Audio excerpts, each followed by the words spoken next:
Good morning, ladies and gentlemen, the participants of today's one-day national level webinar on career opportunities in foreign languages, organized by Department of English, Adarsh College of Arts, Nizampur. The principal, Dr. Ashok Khairnar, the inaugurator of today's webinar, Professor Jaden Patil, sir, and all the resource person, including Professor Dr. Mohini Guro, ma'am, Miss Kirti Kale ma'am, Professor Diaz, uh, Professor Diaz sir, and others participants. Dear friends, it gives me very immense pleasure that today also we are having a national level webinar on topic career opportunities in foreign languages. And today we have very eminent personalities along with us as a resource person as well as the inaugurator one. On this auspicious day, may I request Dr. Khairnar sir, the principal of our college, the man who is playing a vital role for organizing this webinar. Sir, I request you to deliver your introductory talk. Dr. A.P. Khairnar sir, hand over to you, sir, for introductory talk. Sir, is my video and audio clear? Yes, sir. Very clear. Honorable Kaka Sahib Jaden Patil, President NIJAMPUR-JAITANE Section Prasarak Mandal, Honorable Advocate Baba Sahib Sharat Chandra Ji Jagannath Shah, Chairman Adarsh College of Arts NIJAMPUR-JAITANE, Honorable Bhai Sahib Ajit Chandra Ji Jagannath Shah, Chairman School Committee, respected members of the management, Honorable Professor Dr. Jaden Patil, inaugurator of this national webinar, Professor Mohini Guro, Professor Viva Surana, Professor Kirti Kale, Professor S.B. Patil, Professor S.B. Biradar, coordinator of this national webinar, Professor A.R. Ingle, dear participants, teaching and non-teaching staff of our college. Sir, our Adarsh College of Arts has organized more than 30 conferences during the last 10 years. I mean, our college is vibrant. Our college organizes seminars and conferences for the teachers, as well as skill development programs, capacity building programs for the students, as well as girls empowering activities. Our college won the prize of ₹1 lakh of Government of Maharashtra. Our college is recognized under 2F and 12B of UGC and awarded A grade by Kavitri Bhainabai Chaudhary, North Maharashtra University, Jalgaon.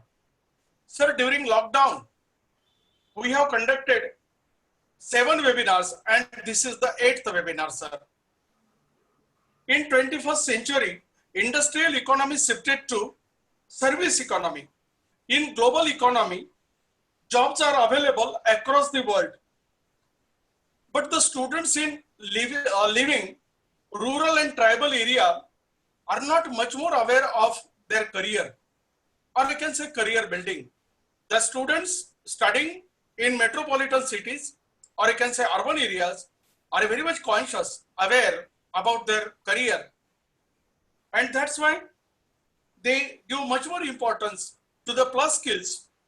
We know that this is the century, 21st century, in which only degree is not work, doesn't work.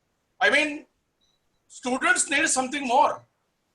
And there is simple principle, earning more means learning more. And what to learn?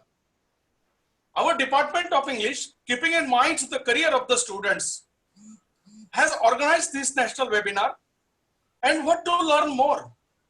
I mean, where is the career? What can be the options of career building? That's why our Department of English has selected this topic, career in foreign languages. I mean, career in foreign languages can enable the students to earn more. I mean, this is the good option for the students of rural as well as urban area. This is the century when students have to acquire not only the skills but multi skills. They have to be dynamic. They have to be multifaceted. And that's why this webinar will help them. There are certain universities which are offering such a type of foreign language courses, foreign language degree programs like Central University, Hyderabad, Mumbai University, Savitribai Phule Pune University, as well as some other universities. Private and government institutes are offering such a type of courses about foreign languages. And these foreign languages are the best options, I will say. There are some ASEAN languages as well as European languages like Spanish, German, Japanese, Chinese, English. I mean, a number of foreign languages are opening the avenues of jobs. I mean, the students having their degree or diploma, if learn one or two foreign languages, I mean, two foreign languages, definitely there is guarantee that they can earn more. And in this way, they can build their career. Keeping in mind this, sir, this webinar is organized and the resource persons, those who have visited a number of countries, those who are knowing and teaching foreign languages, they are invited for this webinar. I mean, today's inaugurator, Professor Dr. Jaden Patil, is a very renowned personality, iconic personality. I mean, international personality. I mean, he visited a number of countries. He knows a number of languages, that two foreign languages. I mean, he was professor at Central University of Foreign Languages, Hyderabad.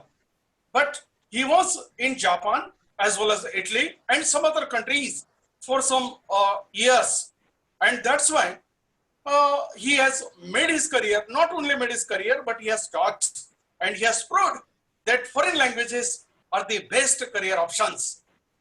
In the same way, we find other professors, those who are today's resource persons, like Professor Mohini Guru, Professor Kale, Professor Viva Madam, and all those resource persons are really iconic personality, those who have been knowing and teaching foreign languages, and they have proved that foreign languages are the best career options.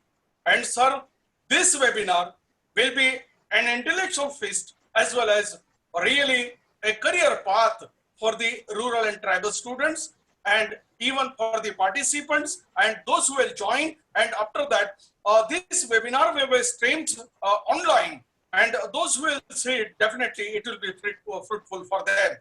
Sir, on behalf of NIJAMPUR-JAITANE Shikshan Prasarak Mandal's management, our chairman, Honorable Baba Saheb Advocate Sharat Chandraji Jagannath Shah, as well as our teaching and non-teaching staff, Department of English, I welcome Professor Dr. Jaden Patil, Professor Mohini Guru ma'am, Professor Biradar, Professor Vibha Surana, Professor B.S. Patil, Professor Kirti Kale, for this webinar. Sir, you accepted our invitation, and you soon conveyed your readiness to join this webinar, to participate and to contribute to this webinar. Sir, on behalf of our institute, as well as teaching and non-teaching staff and Department of English, sir, I would like to be grateful to you. And once again, I welcome you, sir, on behalf of management and Department of English and Adarsh College of Arts.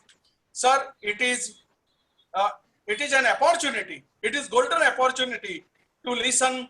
I mean, international personality like Professor Dr. Jaden Patil and other renowned resource persons. Sir, once again, I welcome you and I wish all the grand success to this national webinar. And I welcome you and I thank you, sir, on behalf of college.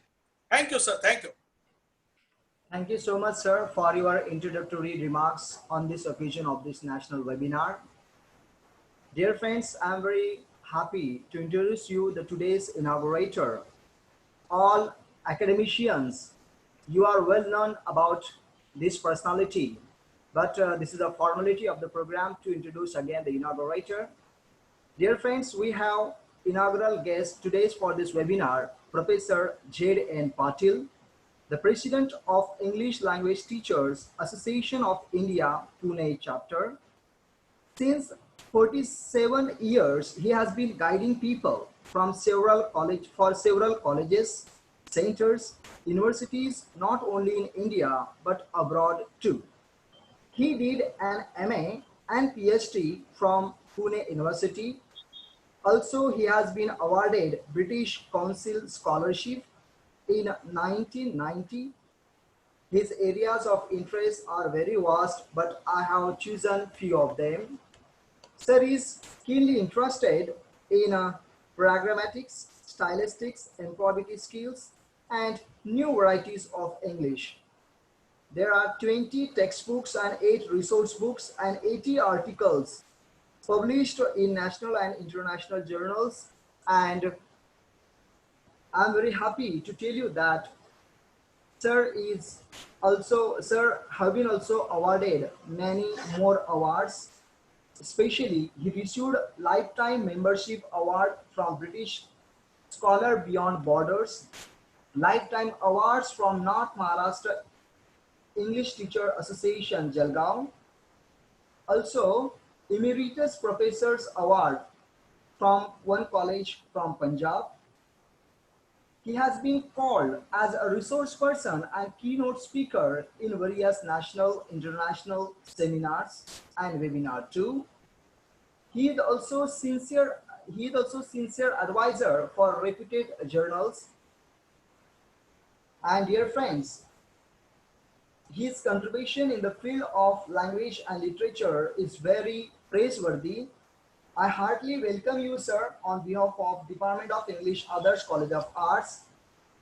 Our inaugurator, having spent his almost entire career and life for developing people in their professions.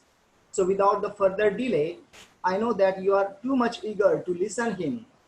Sir, I request you for your introductory note. Hand over to you, sir, Professor Jaden Patil.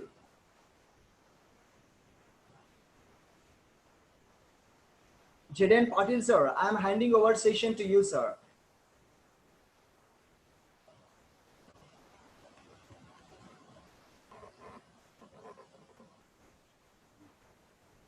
Am I audible? Yes, sir. You are sound audible, sir.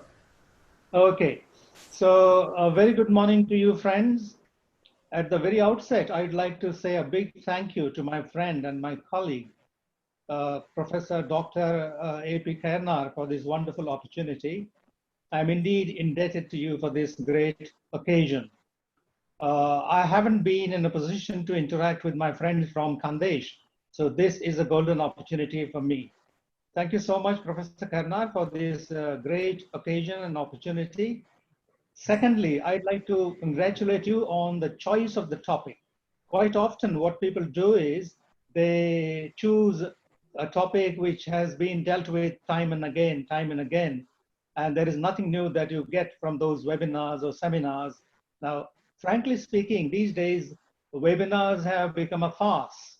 You know, people make fun of webinars these days because people come without preparation, and there are various reasons why people don't come prepared. Maybe some of them are very busy, some of them don't get enough time. Like yesterday, Professor Khairnar called me in the evening, late in the afternoon, and he said, Professor Patil, can you please say a few words about the opportunities that people can avail themselves of when they learn a foreign language. And I was a bit taken aback because it was rather late for me to hear this. Anyway, but then after that, I sat back and jotted down a few points. And I'm going to try and make things as simple, as easy as possible, because I know that not all the attendees are professors and assistant professors and associate professors. Not all the attendees are researchers and scholars. Some of our attendees and participants are students and researchers, you know. So I'll try to make things as easy as possible. And I'll start with my personal narrative. You know, it is said that if you don't know a foreign language, then you don't have any future. Now, I'm making this statement in the context of the 21st century. The world has shrunk. The world has become a small village, and mobility from one country to another has enhanced, has increased. And therefore, it's all the more important, all the more necessary for us to be in a position to speak, at least speak. You may or may not be able to read and write a foreign language, but if you can speak that language, you know, half the battle is won. So if you don't know a foreign language, you don't have future in the real sense of having a future. So it's very important for all of us to learn a foreign language. It is also said that if you can speak one foreign language in addition to your own mother tongue, your own language, then you live a double life. That is, you speak your own native language, your mother tongue, so you live one life. If you learn Japanese, then you live two lives simultaneously, synchronously at the same time. And if you know 5 languages, then 5 foreign languages, then you can live 6 different lives at the same time. So learning a foreign language is very important. And in fact, it's mandatory, it's obligatory in the modern context. Now, before I say why we need to learn a foreign language, I would like to say a few words about motivation. As all of us are aware, there are 2 types of motivation: extrinsic motivation or external motivation, and intrinsic or internal motivation. Now, sometimes a person wants to learn a foreign language on his or her own, and there is no one from outside who propels this person or motivates this person or advises this person to learn a foreign language. The person himself or herself would like to learn a foreign language. So he or she is intrinsically, internally driven, propelled, motivated. And sometimes an external factor, sometimes it is the circumstances, sometimes it is your guide or supervisor, sometimes it's your colleague who has already learned a foreign language. And that particular person, your colleague, your friend, your neighbor, or the circumstances, external circumstances, enable you or propel you to learn a foreign language. So you may be internally driven, or you may be externally motivated to learn a foreign language. That's one thing that I'd like to make a note of at the very outset. Secondly, there are 2 types of motivation: instrumental motivation and integrative motivation. Now, what do I mean by instrumental motivation? Now, for example, I want to go abroad. I want to settle down in a foreign country. I want to uproot myself from my own culture, from my own nation, from my own people, and I want to lodge myself. I want to transplant myself or plant myself in an alien culture. So before I do that, it's very important for me. It's in fact mandatory for me to learn the language of that country where I'm going, the country that I'm visiting. So sometimes it is utilitarian motivation that I want to start a business in a foreign country. I want to set up a factory or an industry, or I want to start a coaching class. I want to run a shop. I want to run a restaurant in Britain or in Japan or in Korea. So in that case, before I set up a business or start a restaurant or start a coaching class or take up a job in that particular country, because I want to earn money and I want to understand that culture. So I have a utilitarian, an external or instrumental motivation. Sometimes I want to be like those people. Like, I was in Japan for 3 years and I worked there as a senior English language advisor. So I thought, before going to Japan in 2003, I thought it would be a good idea for me to pick up some Japanese, at least at the vocabulary level, lexical level.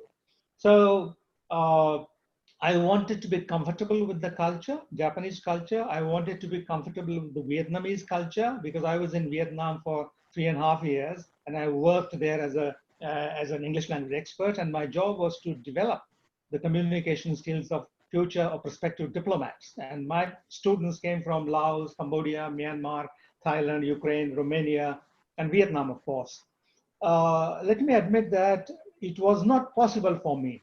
It was humanly impossible for me to learn the Khmer language from Cambodia, or the Lao language, or Ukrainian language, or Romanian language, or Thai language. I couldn't, and I couldn't learn, I couldn't have learned all these different languages. But I tried to learn the language where the institute for which I worked was located or situated. And that institute was located or situated in a city called Hanoi, which is the capital of Vietnam. So I tried to pick up some Vietnamese. So what I'm saying is, I may I may feel motivated, internally driven, internally propelled to learn a foreign language. Or sometimes my friend, my colleague, my neighbor, my family member, somebody from my family, my father, my brother, my sister, somebody, wants me to learn a language. So I may be internally motivated, I may be externally propelled. So there is external motivation or extrinsic motivation, and there is internal or intrinsic motivation. Secondly, I said a few things about instrumental and integrative motivation. What is integrative motivation? I'm going to Japan, for instance, and I would like to integrate myself with that particular community or society. And when I can speak their language, I feel very comfortable. I can, serve in that country without any friction, without any culture shock, without any problem at any level for that matter. So I want to be one with the society. I want to be one with the culture, the nation, and therefore I learn a foreign language. Or sometimes I want to set up a business. I want to take up a job in that country, and therefore I pick up that language. I learn that language. So, briefly speaking, there is intrinsic or internal motivation. There is extrinsic or external motivation, and motivation could be instrumental or utilitarian, or it could be integrative. Now, I went to Vietnam in September 1999, and it was a foreign assignment. It was an assignment that I had to take up on behalf of the Ministry of External Affairs, Government of India. And I was called by the ministry, and I was given no time to pick up the language, the Vietnamese language. I said, yes, I would like to go and work in that country. So it was an honor for me to be chosen, or to have been chosen by the Ministry of External Affairs of our government. I went there, and the first thing I did on landing in Hanoi, which is the capital of Vietnam, was that I went to the Embassy of India. In fact, I was a part of the Embassy of India, and my job was to develop communication skills of future diplomats coming from all those 6-7 countries. So one of my embassy friends, Indian embassy friends, gave me a list of vocabulary. And he said to me, Mr. Patil, don't worry, you haven't learned Vietnamese because we didn't give you enough time to learn that language. But don't worry, you don't have to be worried about that. Here is a list of words from Vietnamese language. And I've given, he gave me the domains. Like when I go shopping, I need these 100, 200 words. When I go traveling, I need these 50, 100 words, or 50, 70, 80, 100 words. And when I go, for example, now when I want to introduce myself to somebody, or when I want to introduce somebody to somebody else, when I want to greet people, when I want to perform the 4 important functions of language, I need these words. So one of my colleagues working for the Embassy of India gave me a list of about 1,000 words. And with the help of those 1,000 words, I could survive very easily, very comfortably. I didn't have any major problems understanding the local people, the local society, the culture. Now, when I was in Japan, I realized that there are differences and there are similarities between the mother tongue and the other tongue. Now, I was amazed by the fact that the correspondence or the similarity between Indian languages, Hindi, Marathi, and other languages on the one hand, and Japanese language on the other hand, are strikingly, overwhelming. The similarities are great. you can just replace a word by another word from the other language, and you can survive. For example, in Vietnamese, the adjective is used after the noun. For example, they don't say beautiful girl, they say girl beautiful. They don't say fresh fish, they say fish fresh. So when I was there, I realized that the pattern, the grammar of Vietnamese was quite different from the grammar of Indian languages, or from the grammar of English for that matter. In Vietnamese, they don't have relativization. For example, I saw a man who was carrying a basket of flowers. They don't use the word who there, right? I saw a man, they will either say, I saw a man carry a basket of flowers, or something like that, because they don't have relative pronouns in Vietnamese language. Just as they use adjectives after nouns, not before nouns, they don't have relative pronouns in Vietnamese language. And when you are face to face with a foreign language, you realize that there are differences not only at the level of grammar, but also level of lexis, of vocabulary, and also at the level of accent, of pronunciation. Now, when I was in Japan, I was amazed by several facts, linguistic facts. And one of those facts was that of equivalence. Like, for example, when we talk about wearing, W-E-A-R, wear, W-E-A-R, wear. So we have only one word, one verb in English.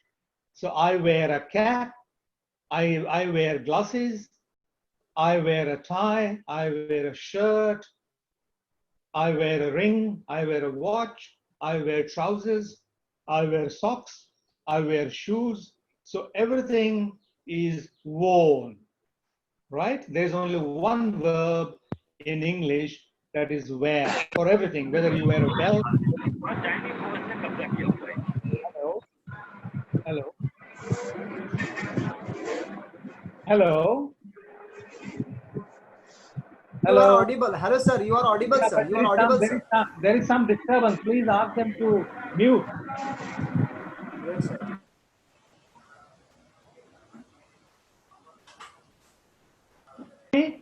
Yes, sir. Okay, it's okay now. Okay, yeah. So uh, I was talking about the equivalence, and when you translate a particular text from one language to another language, from the donor language to the donee language, then you realize that equivalence is a big problem in translation, in the process of translation. And I was talking about the word wear, W-E-A-R. Whether you wear a cap or a watch or a tie or a shirt or a pair of trousers or socks or shoes or rings, you just wear, W-E-A-R in English. In Hindi, a similar thing happens. For example, kurta pehenna, pajama pehenna, moje pehenna, jute pehenna, ring pehenna. So we have pehenna in Hindi. We have घालणे in Marathi, shirt घातला का, मोजे घातले का, shoes घातले का. So we have one word in Hindi and one word in Marathi and one word in English. But that doesn't happen in Japanese. In Japanese, the choice of the verb for WEAR in English depends on several factors. One, what are you wearing? Whether you are wearing a cap or a ring or a necktie or socks or shoes, that will determine the choice of the verb, which is an equivalent of wear. In English, we have just wear. It's easy. So you know wear, and you can talk about wearing a cap, wearing a hat, etc., etc. But in Japanese, you have to be careful. For example, you're wearing something on the upper part of your body. You have a word like kiru, kiru, K-I-R-U, kiru. Or you have a word kaberu. You have a word kakeru. You have a word tsuru. So you have 5 to 6 different words depending on whether you are talking about wearing something on the upper part of the body or lower part of the body. You have to choose the verb depending on whether you are talking about wearing an accessory like a ring or glasses, or you were talking about wearing a major piece of cloth, for example. So what I'm saying is, when you go abroad, you have to familiarize yourself not only with the grammar of the language, like for example, in English, it is subject, verb, object. I ate a mango. But that doesn't happen in Marathi. That doesn't happen in Hindi. We have a different pattern, and the pattern is subject, object, verb. Subject, verb, object is English, and subject, object, verb is Indian languages. So this is just a glimpse of a very rudimentary, elementary example of how differences exist between one language and another. Now, I was talking about pronunciation. For example, there are certain sounds that you find in Indian languages but don't find in Japanese, for example, or vice versa. There are certain sounds that you find in English but don't find in Indian languages. Like for example, many of our learners find it very difficult to articulate certain sounds, and these sounds are sounds like f, v, th, the, and z, j, and r. Now these three sounds, j as in judgment or justice or just, and z as in zoo or zero or zenith or zebra, and r as in pleasure, treasure, measure. There are three different sounds in English, but many of us, teachers as well as learners, teachers as well as students, find it a tough task to distinguish, to differentiate the three sounds, distinguish between one sound and the other sound, and so on and so forth. Excuse me. So in our variety of English, we say judgment. We also say jhu. In fact, we use a fourth sound.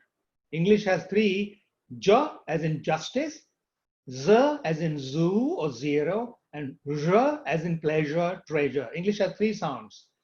Now Marathi has one sound, which is jha, and there is another sound which is j, right? J jahajacha and j zharyacha, for example. So many Indians replace j as in judgment and z as in zoo and r as in pleasure by the sound jh, zharyacha. So people say, who was the speaker? Oh, Jaden Patil, right? So they don't say ZN or ZN, ZN or ZN. They say Jaden Patil, right? Where did you go? I went to the zoo, right? And it's my pleasure. So Indian speakers, most of us, not all of us, obviously, most of us use just one sound, and that sound is jh, jharatsa, for three different sounds like j and z and j in English. Sorry. So I'm talking about equivalence, and when we learn a foreign language, we need to take care of the lexical level, and words have personalities. Just as I have a personality, Professor Khairnar has a personality, and our personalities are distinct. They're separate, they're unique. So my personality is inseparable from my own self, and his personality is inseparable from his own self. So words also are similar to us. One word would like to behave like Professor Khairnar behaves, and another word would like to behave like Patil would like to behave. So a word has a personality, and a word's personality has various facets or aspects to it. For example, a word has a graphic personality. We know that psychology starts with P, not with S. So spelling, the visible part, the graphic part, the spelling part, all right, is one aspect to the personality of a word. A word has a graphic personality, a visible personality, spelling personality. A word has a phonic personality, articulatory personality, acoustic personality, that words are pronounced in certain ways and not in certain other ways, that it's not familiar, it's familiar, and so on and so forth. So a word has a graphic personality, the spelling part of it. A word has a phonic personality, the pronunciation part of it. A word has a grammatical personality. that certain words occur in certain sequences, right? Like in Vietnamese, I gave you the example of the use of adjectives. That in Vietnamese, they don't say in Vietnamese language. I'm not talking about Vietnamese English. And because the pattern is like that, many learners of English, beginner learners of English in Vietnam, make a mistake. Like, for example, they say in Vietnamese, they say girl beautiful. And therefore, when they learn English, they learn this pattern because the pattern is transferred from Vietnamese to English. So they say, sir, I saw a girl beautiful, right? So that pattern of the mother tongue interferes with the patterns of the other tongue. So a word has a graphic personality, a phonic personality, and a grammatical personality. A word also has semantic personality, that certain words, words have their own meanings. And when I say meaning, I talk about denotation, not connotation. Words have co-textual personalities, that a particular word occurs in the context of a particular piece of discourse or composition. And there are certain words scattered all over the composition, all over the story or the poem, whatever it is. And those words help us arrive at a proper, legitimate interpretation of that particular word, which occurs in the context of the co-text. So, co-textual personality, contextual personality. For example, if I say, let's say, the door is open, I use this sentence, the door is open. Now, there is a meaning that the sentence consists of the door is open, 4 words.